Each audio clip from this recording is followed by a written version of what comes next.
Again, along the bottom of your screen, that's not traffic information. Those are available jobs that we just got this list this week, along with contact information.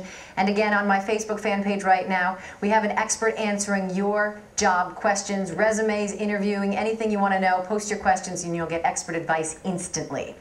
So no luck finding a job with your current resume? Maybe you need to revamp it. And there is a new and very cool way of changing up resumes using technology. And joining me now is Doug Taylor with podcastpeople.com. Thanks for being here. Thank you, Tracy. This is really cool. Explain to me what people are doing, how they're using podcast as a resume. Well, basically, they're bringing themselves to life. I mean, with a paper resume, it's very static. There's not much about them that's unique. Every resume pretty much looks the same. There's a stack of them this high. What can you do to stand out? And with podcasting, they're really able to bring out all of their character, their likes, their dislikes, their hobbies, their interests and passions. So it's a great way to just bring them to life beyond the static resume.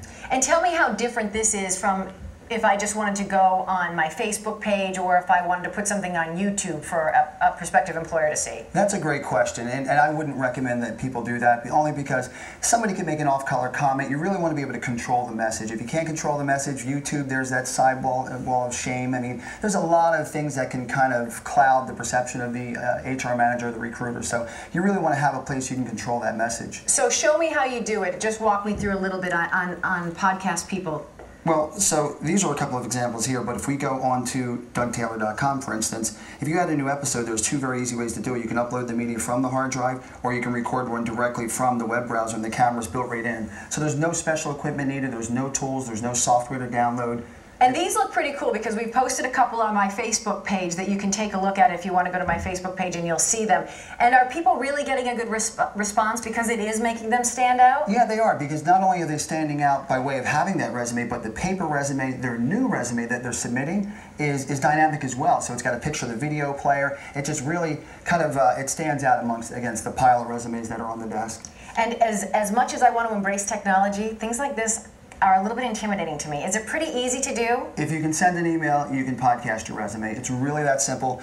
In 2005, when I was developing the platform, I had a requirement. My 5-year-old daughter, my 85-year-old mother-in-law had to be able to do this. If they couldn't do it, I had to send the engineers back to the back to the drawing board. So it's really that simple. We've got free tech support. If you get jammed up, give us a call. We'll take the call and get you straightened out. And then give me your expert advice, because as you've already heard, because you've been here for the show, we have an expert on my Facebook page right now answering resume questions. Sure. And people are always looking for, how can I refine my resume? How can I make it better? What's your expert advice if someone's going to podcast their resume? What should they know?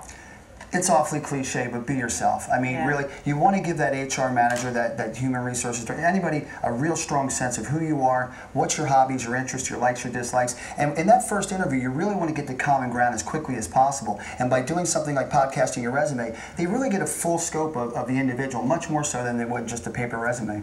I think people can really see what somebody is like, and I think this could be the wave of the future, right? Yeah, it really is. I mean, I would say a majority of our signups are coming from people that are podcasting their resumes, so it's been taking off, and it's been great. We're happy to be there. We're happy to help people get back into the job force. And what does this cost to do this? It's inexpensive. It's $4.95 per month. It gives you all the tools that you need. Okay. It's for $50 a year. It's pretty. We have a special for 1 year, but it's pretty cheap to be out there and put yourself online and keep yourself in. Again, controlling your message in that way. And I'm guessing that you're probably getting good feedback, or you wouldn't be doing this as a business. Yeah, exactly. We're doing great. It's been, like I said, it's been since 2005, and it's really been exciting. So we're just, again, happy to help people get back to work. Terrific. Thanks so much. Thanks for being here. And again, if you want to see some examples of podcast resumes before you try it out, I have a couple posted on my Facebook page, so check it out.